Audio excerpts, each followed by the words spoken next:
Lo que el viento se llevó, de Margaret Mitchell, narrado por De Gales Alma. Tercera parte, capítulo 29. Al llegar abril, el general Johnston, a quien le habían devuelto los maltrechos restos de las tropas de su antiguo mando, se rindió con ellas en Carolina Meridional y se terminó la guerra. Pero la noticia no llegó a Tara hasta 2 semanas más tarde. Había demasiado que hacer en Tara para que nadie malgastase tiempo en viajes y excursiones para averiguar lo que se rumoreaba, y, como sus vecinos andaban tan ocupados como ellos, no se hacían muchas visitas, y las noticias se difundían muy lentamente. La labor de arado primaveral estaba en su punto culminante. Las semillas de algodón y de hortalizas que Pork trajera de Macon empezaban a sembrarse. Pork no servía ya casi para nada desde tal viaje, de puro orgullo por haber regresado de Macon con el carro cargado de telas, semillas, aves de corral, jamones, carne fresca, harina. Una y otra vez contaba la historia de los peligros en que se viera, de los senderos por los que hubo de meterse al regresar a Tara. Había estado de viaje 5 semanas. 5 semanas de agonía para Scarlett, pero no la reprendió a su vuelta a Tara, porque se sentía contentísima de que el negro hubiese podido efectuar su misión con tanto éxito, devolviéndole además casi tanto dinero como ella le había dado. Mucho sospechaba ella que la causa de que le sobrase tanto dinero era que la mayor parte de las aves y carnes que trajo no eran producto de compras. Pork se hubiera avergonzado de gastar el dinero cuando encontraba por el camino tantos ahumaderos y gallineros mal vigilados. Ahora que tenía algunas provisiones, todo el mundo en Tara trataba de restablecer en lo posible un plan de vida normal. Había allí trabajo para todas las manos, demasiado trabajo, incesante e interminable. Había que arrancar los tallos secos del algodón del año anterior para dejar sitio a las semillas de este año, y el reacio caballo, no acostumbrado a tirar de un arado, lo arrastraba por los campos de mala gana. Había que quitar las malas hierbas del huerto y plantar las semillas. Había que cortar la leña para la lumbre y había que comenzar a rehacer las posilgas y los muchos kilómetros de valla que tan despreocupadamente quemaran los yanquis. Había que inspeccionar 2 veces al día los cepos para conejos que tendía Pork, y no se podía dejar de reponer el cebo en las cañas de pesca junto al río. Había camas por hacer, suelos por barrer, comidas que preparar, platos y cubiertos que lavar, cerdos y gallinas que alimentar, huevos que recoger. Había que ordeñar la vaca y llevarla a pastar junto al pantano, y alguien tenía que quedarse a vigilarla, por miedo a que los yanquis, o los mismos hombres de Frank, volviesen y se llevasen a tan utilísimo animal. Incluso el pequeño Wade trabajaba. Todas las mañanas salía con aire de persona importante para recoger ramitas secas y trozos de corteza de árbol que servían para encender la lumbre. Fueron los chicos de los Fontaine los primeros del condado que regresaron de la guerra, los que trajeron la noticia de la rendición. Alex, que todavía llevaba las botas, iba a pie, y Tony, descalzo, cabalgaba a pelo sobre un mulo. Tony siempre se las componía para salir el mejor librado de la familia. Los Fontaine estaban más curtidos que nunca, después de 4 años de exposición al sol y a los elementos, más delgados y enjutos, y las descuidadas barbas negras que traían de la guerra les hacían parecer hombres desconocidos. De camino para Mimosa y ansiosos de llegar a su casa, solo se detuvieron en Tara unos instantes para saludar a las chicas y darles la noticia de la rendición. Todo había terminado, dijeron, y no parecían querer hablar mucho de ello.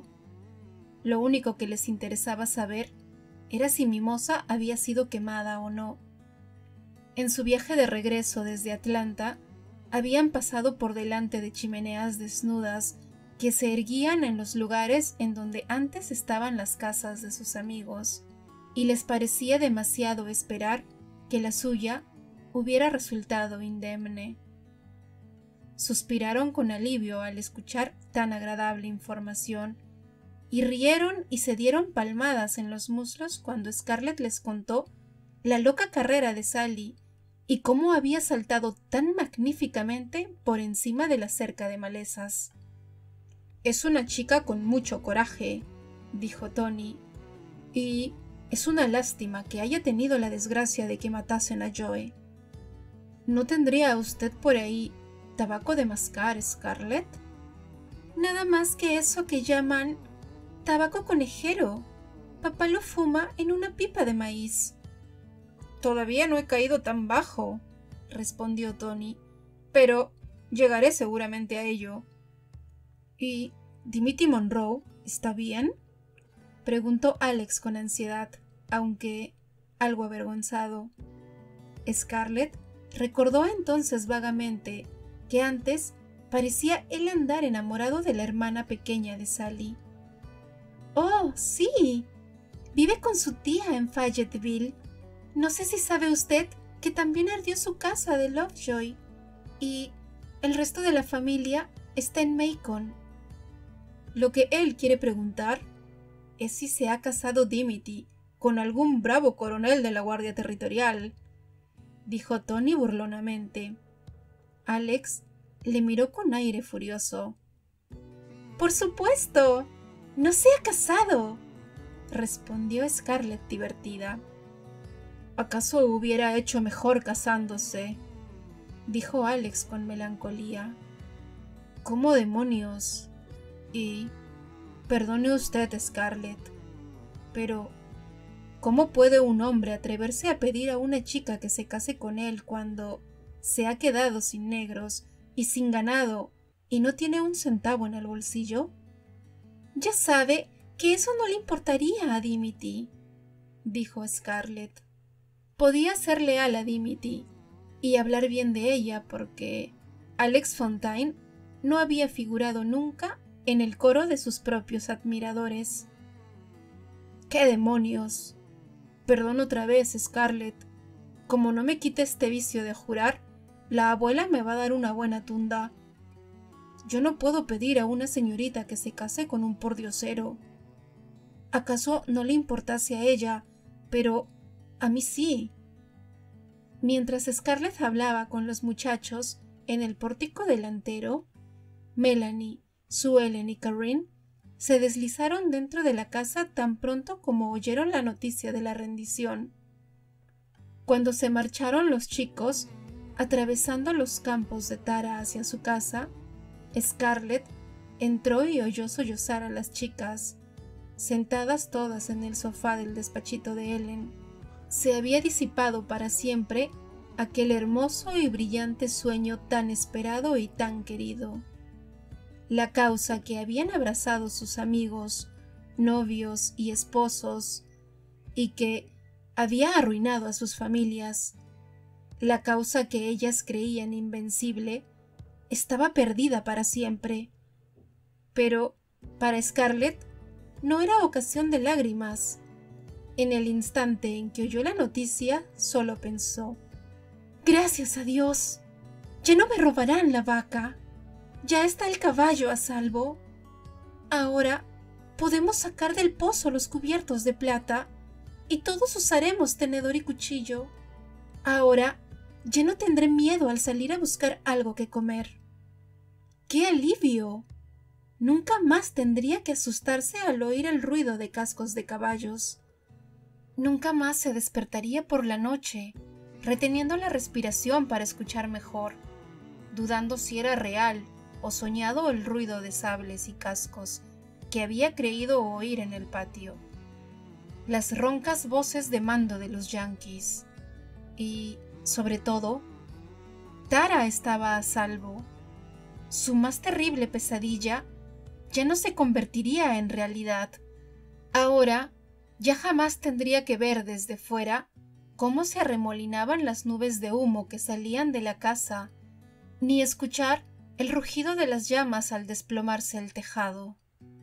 Sí, la causa había muerto, pero la guerra siempre le pareció a ella una cosa estúpida, y la paz era siempre preferible. Jamás se quedó con los ojos iluminados y estáticos cuando izaban la bandera de las estrellas y las franjas en lo alto de un mástil, ni sintió escalofríos cuando tocaban el himno Dixie. No había sido el fanatismo el que la había sostenido a través de todas las privaciones, de las fatigosas labores de enfermera, de los temores del ataque y del hambre de los últimos meses, que era lo que hacía soportable todo ello a los demás, con tal de que la causa prosperase. Todo había terminado para siempre, pero no era Scarlett quien iba a derramar lágrimas por ello. Todo había terminado.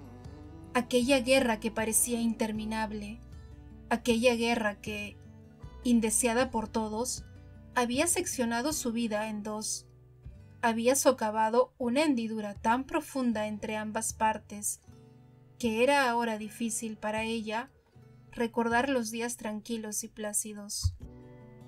Podía mirar hacia atrás sin emoción, a la linda muchacha que fuera, con los delicados zapatitos de tafilete verde y con los volantes de la falda perfumados de lavanda, pero dudaba de poder volver a ser la misma persona, la misma Scarlett O'Hara, con todo el condado a sus pies, con 100 esclavos para atender sus caprichos, y con el muro de la riqueza de Tara, y el apoyo de amantísimos padres, ansiosos de complacer su menor deseo. Aquella Scarlett mimada y superficial, que jamás tuvo un antojo que no quedase satisfecho, a excepción de lo que se refería a Ashley. En alguna parte, en la prolongada cuesta que había tenido que recorrer durante esos 4 años, la señorita perfumada y con zapatitos de baile se había esfumado, dejando su puesto a una mujer de acerados ojos verdes, que contaba los centavos y empleaba sus manos en diversos trabajos manuales. Una mujer a la que nada quedaba del naufragio, excepto la indestructible tierra rojiza que pisaba. Mientras permanecía en el corredor oyendo los sollozos de las chicas, su imaginación trabajaba. Plantaremos más algodón, mucho más. Enviaré a Pork mañana a Macon para comprar más semilla. Ahora los yanquis no lo quemarán y nuestras tropas no lo necesitan. ¡Dios mío! El algodón tendrá una subida enorme este otoño. Entró en el despachito y, sin hacer caso de las muchachas que sollozaban en el sofá, se sentó ante el pupitre y cogió una pluma para calcular el coste de la semilla y cuánto dinero disponible le quedaría. «La guerra ha terminado», pensó de nuevo, y de pronto soltó la pluma y se dejó inundar en intensa felicidad. La guerra se había acabado, y si Ashley estaba vivo, no tardaría en volver. Dudaba de que Melanie, dominada por su tristeza al llorar por la causa perdida, hubiese pensado en ello. «Pronto habremos de recibir alguna carta». «No, cartas no. No se pueden recibir cartas, pero pronto, él nos avisará de un modo o de otro». Mas los días se convirtieron en semanas y todavía no llegaban noticias de Ashley. El servicio postal en el sur era inseguro y en los distritos rurales ni siquiera lo había. Ocasionalmente, algún viajero que pasaba por allí desde Atlanta les traía una noticia de la tía Pitty, rogando a las muchachas que volviesen, pero jamás la menor noticia de Ashley. Después de la rendición, la jamás desaparecida disensión entre Sue Ellen y Scarlett se avivó. Ahora que ya no existía el temor a los yanquis, Sue Ellen quería ir a hacer visitas a sus vecinos, solitaria y echando de menos la agradable sociabilidad de otros tiempos. Sue Ellen ansiaba ver a sus amistades, aunque solo fuese para cerciorarse de que el resto del condado estaba en tan mala situación como Tara. Pero Scarlett se mostró inflexible. El caballo era para el trabajo, para arrastrar troncos del bosque, para arar, para que Pork fuese en búsqueda de alimentos, y los domingos el pobre animal tenía derecho de pastar por el prado y descansar. Si Sue Ellen quería darse el gusto de ir de visitas, que fuese a pie. Antes del año precedente, Sue Ellen jamás había caminado 100 metros, y la perspectiva distaba mucho de ser agradable para ella.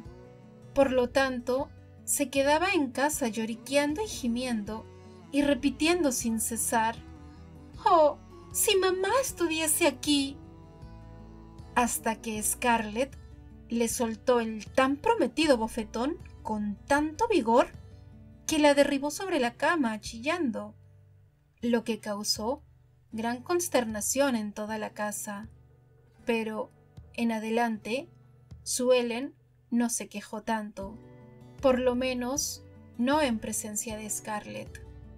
Esta era sincera al decir que quería dar descanso al caballo, pero solo a medias. La otra mitad de la verdad era que ella había hecho una tanda de visitas en el primer mes después de la rendición, y el espectáculo de los antiguos amigos y de las antiguas plantaciones había minado su valor más de lo que quería reconocer. Los Fontaine habían salido mejor librados que nadie, gracias a la prodigiosa carrera de Sally, pero su situación era floreciente solo por comparación con la desesperada situación de los demás vecinos. La abuela Fontaine jamás pudo recuperarse totalmente del ataque al corazón que sufrió al dirigir a los demás para apagar las llamas y salvar la casa. El viejo doctor Fontaine convalecía lentamente de la amputación de un brazo. Alex y Tony tenían que emplear sus inexpertas manos en el manejo del arado y la hoz. Se inclinaron sobre la valla para estrechar la mano de Scarlett cuando llegó, y se rieron de su destartalado carromato, aunque con amargura en los ojos porque se burlaban de sí mismos tanto como de ella. Quería comprarles semillas de maíz. Ellos le prometieron vendérselas y se pusieron a charlar de los problemas del campo. Poseían 12 gallinas, 2 vacas, 5 cerdos y la mula que llevaban consigo al venir de la guerra. Uno de los cerdos acababa de morir y tenían gran miedo de perder los otros. Al escuchar frases tan serias acerca de los cerdos, en boca de aquellos señoritos, antaño tan elegantes, que jamás habían tenido problemas más serios que la elección de corbata, Scarlett se rió, pero también su risa era amarga. Todos la recibieron muy cordialmente en Mimosa e insistieron en regalarle, no en venderle la semilla de maíz. Los vivos temperamentos de la familia Fontaine saltaron en cuanto ella puso un billete sobre la mesa y se negaron en absoluto a admitir el pago. Por lo tanto, Scarlett recogió el billete y se lo deslizó ocultamente en la mano de Sally. Sally era muy diferente de la joven que había recibido a Scarlett 8 meses antes, cuando ella acababa de regresar a Tara.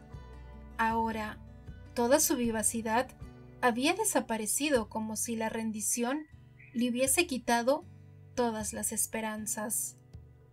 «Scarlett», le preguntó haciendo el billete, «¿de qué ha servido todo? ¿Por qué peleamos? Oh, mi pobre Joy. Oh, mi pobre niño». «No sé por qué combatimos ni me importa», replicó Scarlett. «No me interesa. No me interesó nunca. La guerra es cosa para los hombres, no para las mujeres.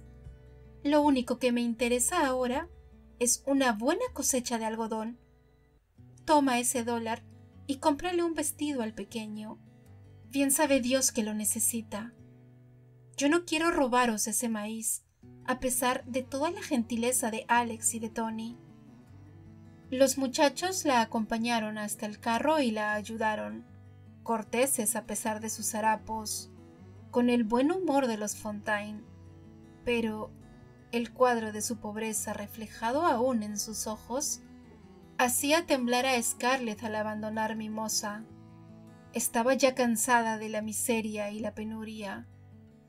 Qué agradable debía de ser tratarse con gentes ricas que no tuviesen que preocuparse acerca de si comerían o no al día siguiente. Kate Calvert estaba en su casa de Pine Bloom, y cuando ella subió los peldaños de aquella morada en la cual había bailado tan frecuentemente en días más felices, vio que la muerte se retrataba en su rostro. Se hallaba demacrado y tosía atrozmente al sentarse en un sillón al sol, con una manta sobre las rodillas, pero sus facciones se iluminaron al verla. Solo tenía un poco de frío que le había bajado al pecho, dijo, al tratar de levantarse para recibirla, pero desaparecería pronto y entonces podría ayudar también en el trabajo. Caitlin Calvert, que salió del interior de la casa al oír el sonido de voces, cruzó su mirada con la de Scarlett por encima de la cabeza de su hermano, y en ella leyó un exacto conocimiento de su estado y la natural desesperación. Kate podía ignorarlo, pero Caitlin lo sabía. Pine Bloom estaba sin arar e invadida por hierbas de toda clase. Las pinas comenzaban a soltar sus semillas por los campos, y la casa tenía un aire de abandono y de ruina. Caitlin estaba flaca y como en tensión. Ellos dos, con su madrastra Yankee, sus 4 hermanastros e Hilton, el capataz Yankee, continuaban en la silenciosa casa llena de inusitados ecos. A Scarlett, el capataz Yankee, Hilton, nunca le había resultado más simpático que su propio capataz, Jonas Wilkerson, y le era todavía menos simpático ahora que andaba por allí y la saludaba como a una igual. Anteriormente, mostraba ya la misma combinación de servilismo e impertinencia que Wilkerson, pero ahora, muertos en la guerra el señor Calvert y Rayford, y enfermo Kate, había descartado todo servilismo.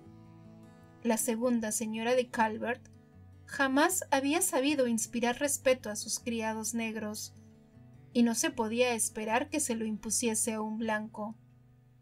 «El señor Hilton ha sido tan bueno quedándose con nosotros en tiempos tan difíciles», decía la señora Calvert nerviosamente. «Muy bondadoso.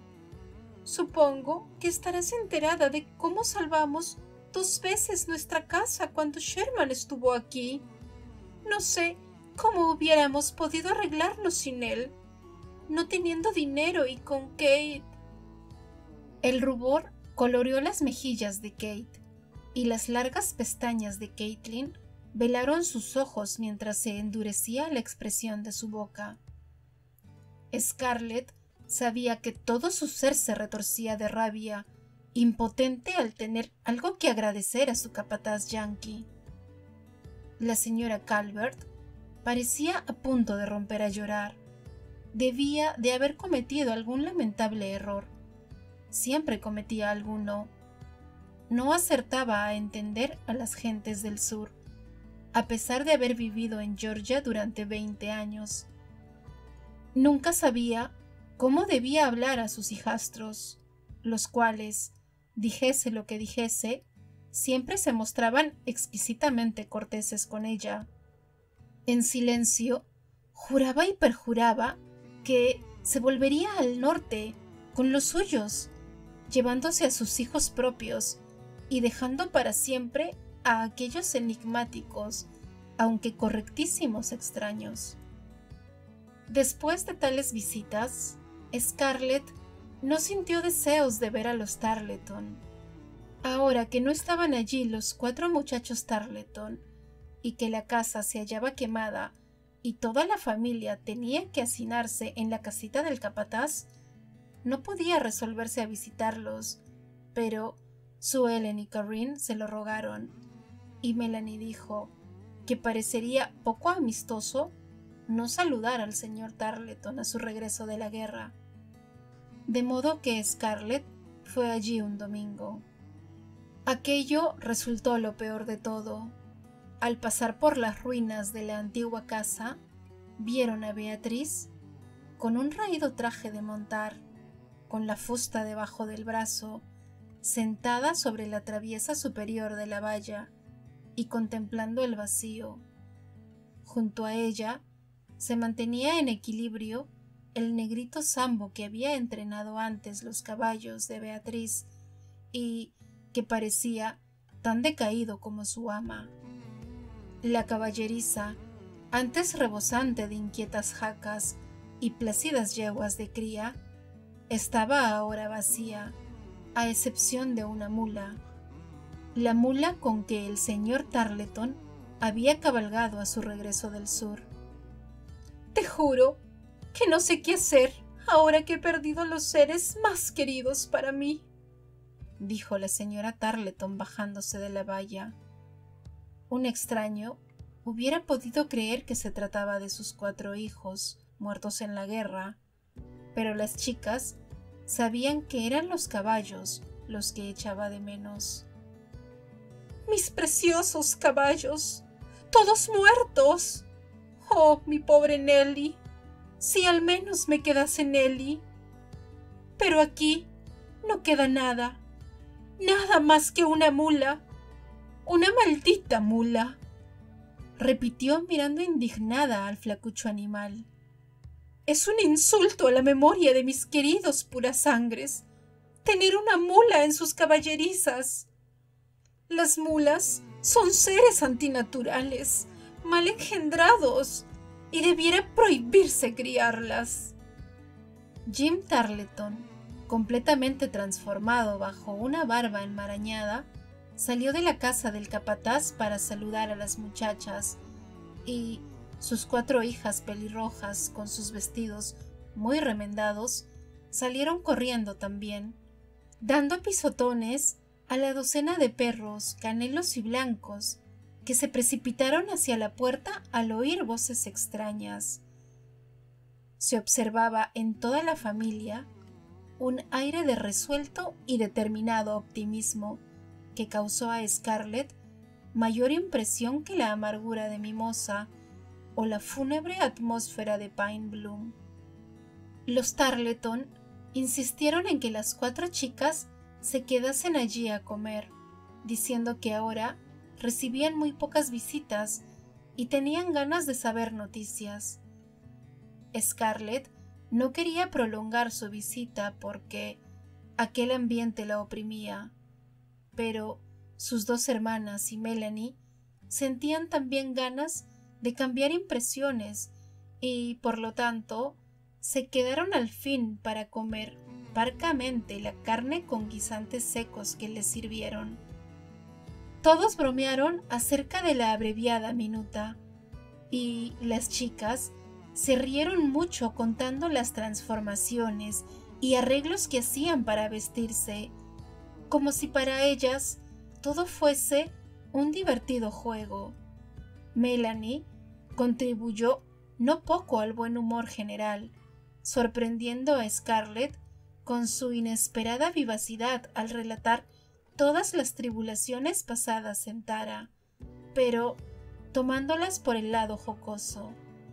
Scarlett, en cambio, apenas podía hablar. El comedor le parecía vacío sin los 4 chicos Tarleton, que siempre daban vueltas por la sala fumando y bromeando. Y si a ella le parecía vacía, ¿qué habría de parecerles a ellos, que se esforzaban ahora por presentar un aspecto sonriente? Carrine no había hablado mucho durante la comida, pero al terminar se puso al lado de la señora Tarleton y le habló al oído. La fisonomía de la señora Tarleton se alteró y la frágil sonrisa abandonó sus labios cuando pasó el brazo alrededor del fino talle de Carrine. Salieron ambas del comedor y Scarlett no podía ya soportar la atmósfera de aquella casa. La siguió. Bajaron por el sendero que cruzaban el jardín y Scarlett vio que se dirigían hacia el pequeño cementerio de la familia. Pero le era ya imposible volver a la casa. Parecería demasiado descortés. ¿Por qué se le había ocurrido a Carrine llevar a la señora Tarleton hasta la sepultura de sus hijos, cuando Beatriz hacía tan denodados y visibles esfuerzos por mostrarse valiente? Había 2 nuevas losas de mármol en la parcela cerrada con ladrillos bajo los cedros funerarios, tan nuevas que la lluvia todavía no las había salpicado de polvo rojizo. «Las tenemos desde la semana pasada», dijo con orgullo la señora Tarleton. «Mi esposo fue a Macon y las trajo en el carro». «¿Piedras sepulcrales? Lo que debían de haber costado». Y repentinamente a Scarlett ya no le dieron tanta pena como antes los Tarleton. Personas que derrochaban el precioso dinero en lápidas cuando los alimentos estaban tan caros no merecían mucha compasión. Cuantas más letras grabadas, más caro el precio. ¿Estaría loca toda la familia?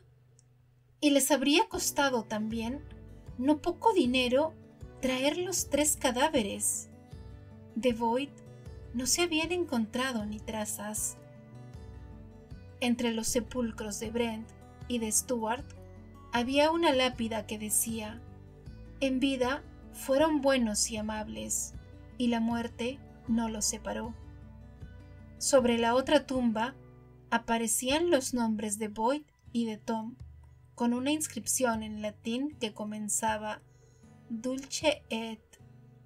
Pero nada significaba esto para Scarlett, que había conseguido eludir el estudio del latín en la Academia de Fayetteville. Pie de página. La descripción en latín corresponde a: «Es dulce y bello morir por la patria». ¡Tanto dinero en lápidas! ¿Eran idiotas? Se sentía tan indignada como si fuese suyo el dinero derrochado. Los ojos de Carrine mostraban un extraño brillo. «Me parece muy bella», dijo en voz baja, señalando la primera lápida. A Carrine le parecía muy bien.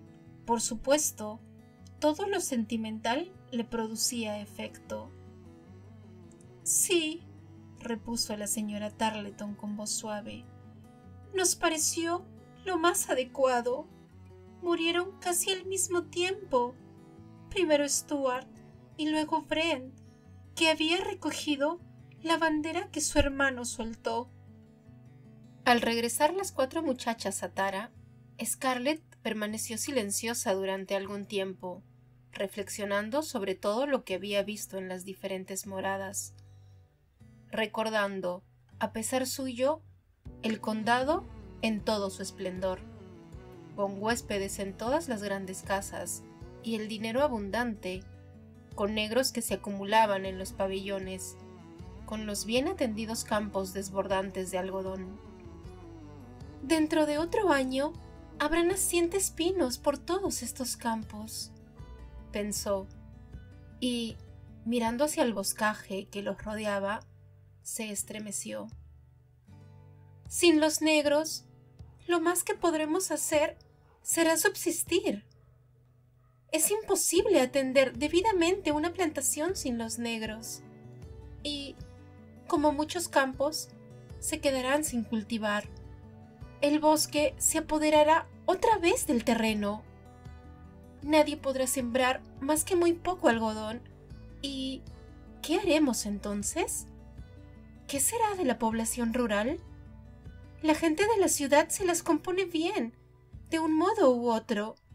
Siempre han sabido componérselas. Pero la gente del campo retrocederemos un siglo. Volveremos a estar como aquellos pioneros que vivían en cabañas y apenas arañaban unas hectáreas de tierra y apenas existían. No, pensaba con resolución, en Tara no va a suceder eso, aunque tenga que ponerme a arar yo misma. Toda la comarca, todo el estado, pueden volver a ser bosques si quieren, pero yo no voy a dejar que Tara se pierda. Y no seré yo quien malgaste el dinero con tumbas, ni el tiempo en lloriquear a propósito del resultado de la guerra. De un modo o de otro nos arreglaremos. Sé que podremos arreglárnoslas, si no han muerto todos los hombres. La pérdida de los negros no ha sido lo peor. Es la pérdida de nuestros hombres, de los más jóvenes. Pensó nuevamente en los 4 Tarleton y en Joe Fontaine, en Redford Calvert y en los hermanos Monroe y en todos los muchachos de Fayetteville y de Jonesboro, cuyos nombres había leído en la lista de bajas. Si quedasen hombres suficientes, podríamos defendernos, pero... Otra idea se le ocurrió. ¿Y si pensase en casarse otra vez? Por supuesto, no quería casarse nuevamente. Una vez era más que suficiente. Además, el único hombre a quien ella había querido era Ashley, y Ashley, si aún vivía, estaba casado. Pero, suponiendo que ella tuviese ganas de casarse, ¿con quién hacerlo? La idea era aterradora. —Melly —preguntó—, ¿qué va a hacer de las muchachas del sur? —¿Qué quieres decir? Lo que digo, ¿qué les va a ocurrir? No queda nadie para casarse con ellas. Mira, Melly, con todos esos jóvenes muertos en la guerra, miles de chicas en todo el sur tendrán que quedarse solteras. Y no podrán tener hijos, añadió Melanie, para quien esto era lo más importante.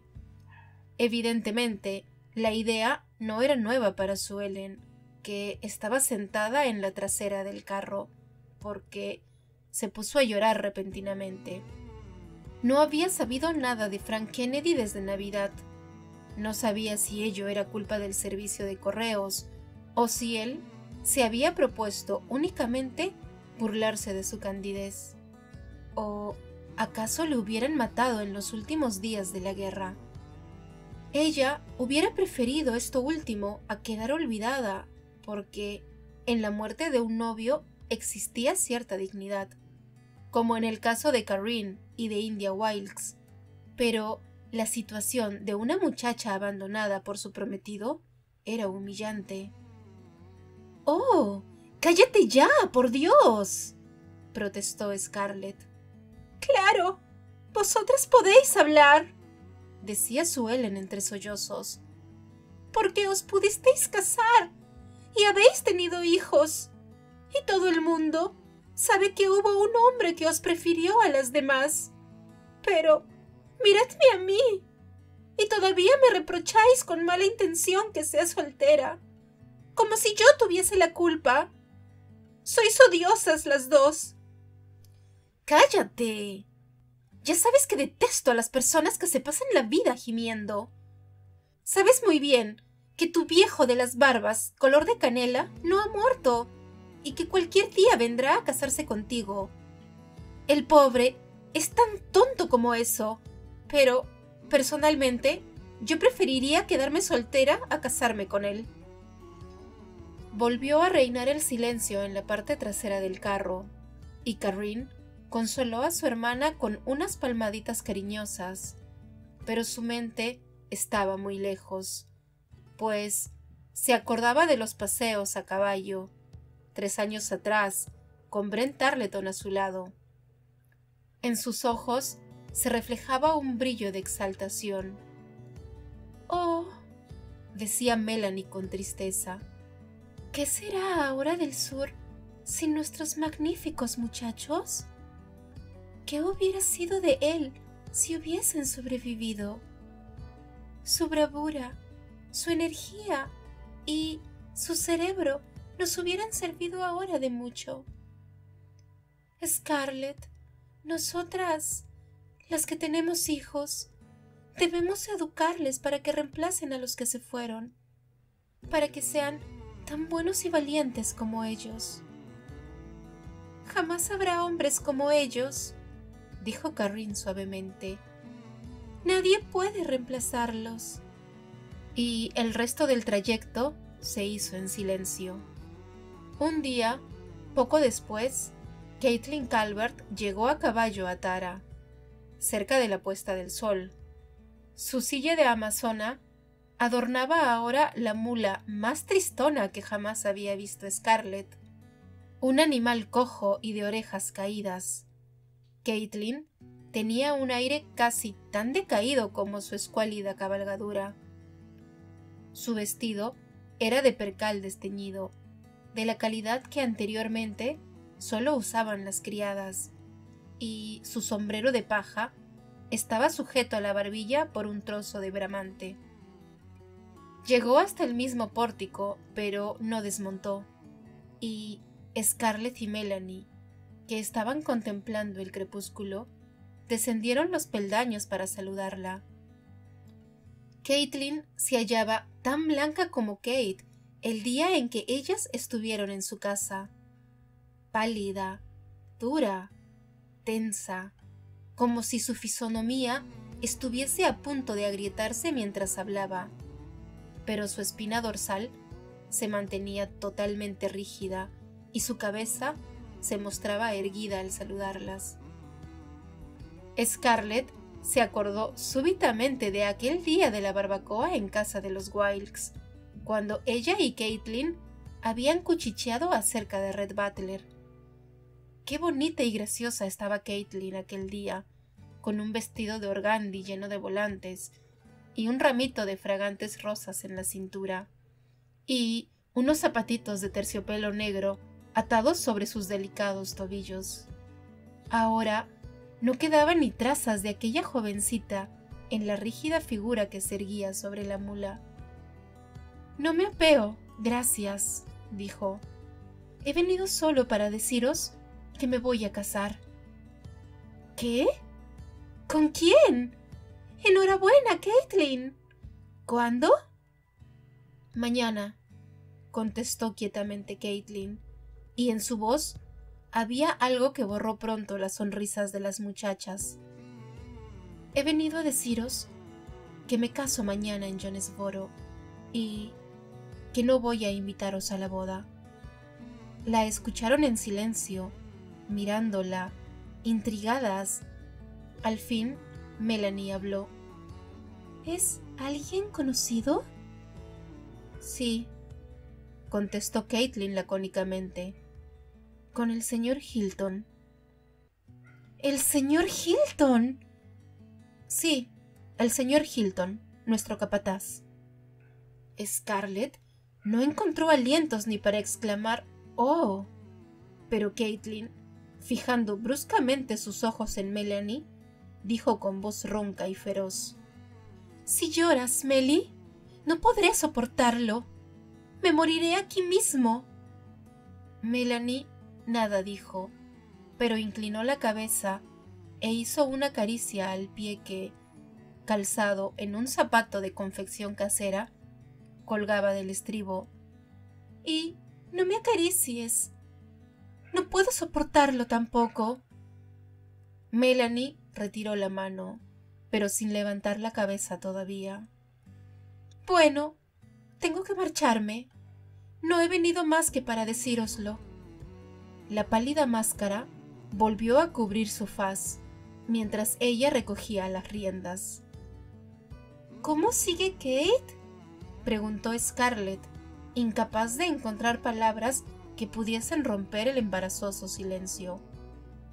«Está muriéndose», dijo Caitlin concisamente. Su voz parecía desprovista de todo sentimiento. «Y va a morirse con alguna comodidad y tranquilidad, si puedo arreglar las cosas, sin la preocupación de lo que me queda por pasar a mí cuando él desaparezca del mundo. Mi madrastra y los pequeños se vuelven al norte mañana y se quedarán allí.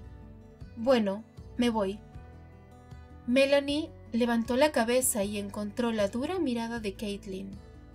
Había lágrimas en las pestañas de Melanie y comprensión en sus ojos. Y ante esto, los labios de Caitlin se curvaron en la forzada sonrisa del chiquillo valiente que no quiere llorar.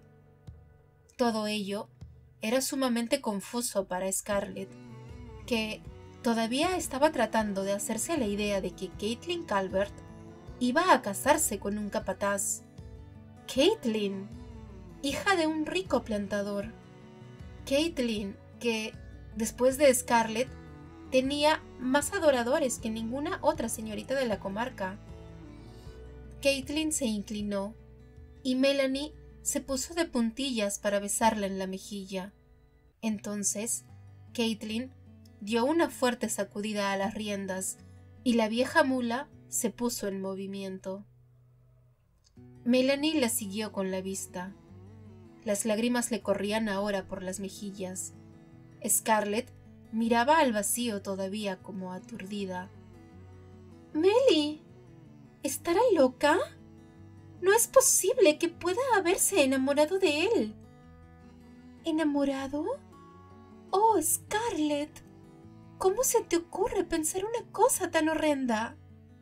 Oh, pobre Caitlin, pobre Kate».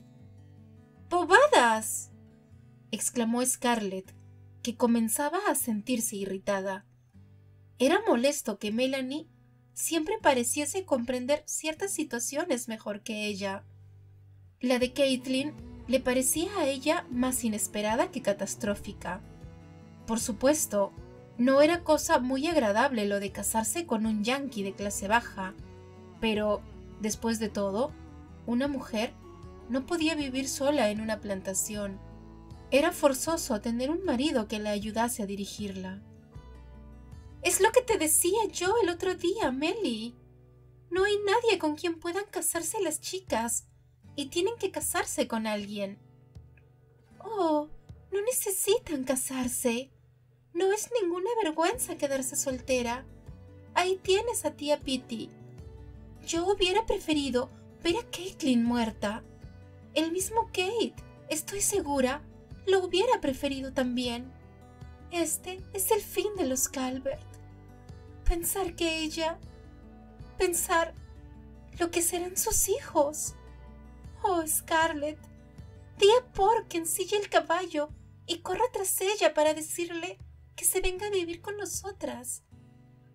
«¡Santo Dios!», exclamó Scarlett, horrorizada por la facilidad con que Melanie ofrecía tara a los demás.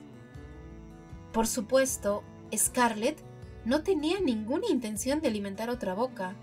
Iba a decirlo así, pero algo en el rostro emocionado de Melanie retuvo sus palabras. «No vendría, Melly», dijo corrigiéndose. «Ya sabes tú que no vendría, Es muy soberbia y le parecería que le ofrecemos una limosna.